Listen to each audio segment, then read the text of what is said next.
Good morning student. Hindi class में आपका स्वागत है।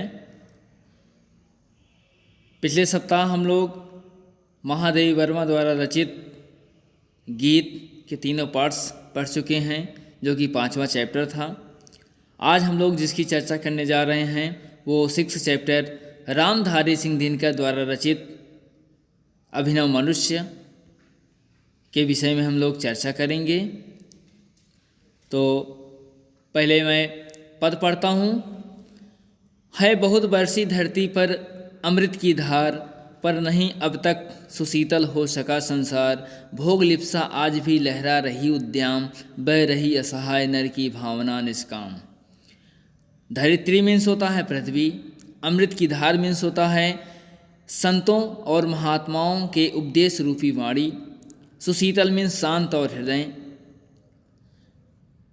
उद्याम मीन्स होता है प्रचंड, और निष्काम मीन्स होता है निष्फल। तो यहाँ पर कवि का कहने का जो आशय है, जो तात्पर्य है, वो यह कहना चाहता है कि इस धरती पर अनेक महापुरुषों ने जन्म लेकर इस संसार में रहने वाले उन मनुष्यों के हृदय में व्याप्त ईर्ष्या, द्वेष, छल, कपट आदि को दूर करने का प्रयास किया। अर्थात वह अपने अमृत रूपी वाणी द्वारा इन मनुष्यों को उपदेश दिया, उनके मन को स्वच्छ शीतल बनाने का प्रयास किया, लेकिन ऐसा नहीं कर सके। उनका भी ये प्रयास जो है असफल रहा। इसी पर जो है कवि का कहने का जो तात्पर्य जो है वो यह है कि है बहुत बरसी धरती पर अमृत की धार, पर नहीं अब तक सुशीतल हो सका संसार। यहाँ कहने का तात्पर्य है कि संसार में अनेकों महान आत्माओं अर्थात महात्माओं या संतों या सज्जनों या महापुरुष ने प्रत्येक युग में जन्म लिया है, जिन्होंने अपने अमृत रूपी उपदेशों के माध्यम से विश्व को शांति का पाठ पढ़ाने का प्रयास भी किया है, पर नहीं अब तक सुशीतल हो सका संसार। परंतु आज तक विश्व में शांति स्थापित नहीं हो सकी, क्योंकि प्रत्येक मनुष्यों में कहा गया है कि भोग लिप्सा आज भी लहरा रही उद्याम। अर्थात प्रत्येक मनुष्यों के हृदय में व्याप्त जो कुप्रवृत्तियों से ग्रसित हो चुका है, वह मनुष्य के हृदय में व्याप्त ईर्ष्या, द्वेष, छल, कपट और घृणा आदि की अग्नि में निरंतर जलता जा रहा है। यहाँ पे बह रही असहाय नर की भावना निष्काम। यहाँ पे इनका कहने का तात्पर्य है कि उन महान आत्माओं के जो अमृत रूपी वचन भी मनुष्य के हृदय में स्थित राग, द्वेष और भोग लिप्सा की भड़कती अग्नि को शीतल ना कर सके।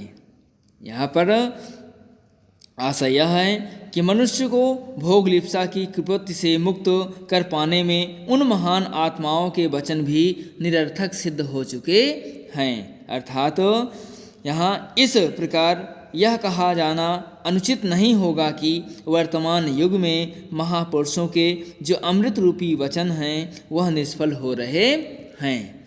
अब मैं दूसरा पद पढ़ूंगा। भीष्म हो अथवा युधिष्ठिर या की हो भगवान, बुद्ध हो कि अशोक, गांधी हो कि ईसु महान, सिर झुका सबको सभी को श्रेष्ठ, निज में निज से मान, मात्रवाचिक ही उन्हें देता हुआ सम्मान, दग्ध कर पर को स्वयं भी भोगता दुख दाह, जर रहा मानो चला अब भी पुरानी राह। यहाँ पर इनका कहने का मतलब ये है, इसमें कुछ मीनिंग्स हैं। जैसे वाचिक मीन्स होता है वाणी से या मौखिक, दग्ध कर मतलब जलाकर या पीड़ा पहुंचाकर, पर को मतलब दूसरों के।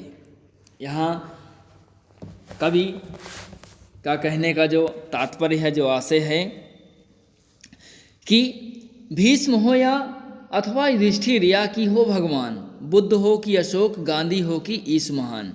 कहते हैं कि इस धरती पर अनेक महापुरुषों ने जन्म लेकर अपने श्रेष्ठ आचरण से लोगों को सुपथ की ओर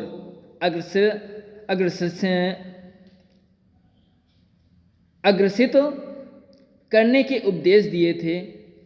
दृढ़ निश्चयी भीष्म, सत्यनिष्ठ युधिष्ठिर, अहिंसा का मार्ग प्रशस्त करने वाले गौतम बुद्ध, अशोक, महात्मा गांधी, प्रभु ईसा मसीह ऐसे ही महापुरुष हैं जिन्होंने समय समय पर जन्म लेकर संसार को सुपथ की ओर ले जाने का पथ प्रदर्शन किया है।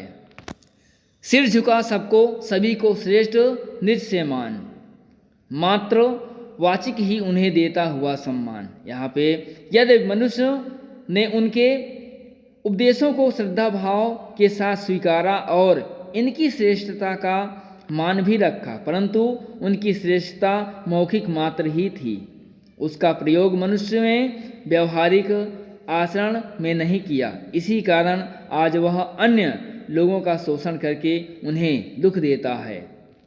दग्ध कर पर को स्वयं की भी भोगता दुखदाह, जा रहा मानव चला अब भी पुरानी राह।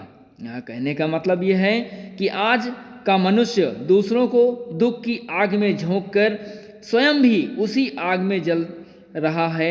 वह आज भी अभिनव मनुष्य मात्र कथनी से है, परंतु उसकी करनी आदिम युग के मानव के समान दिखाई देता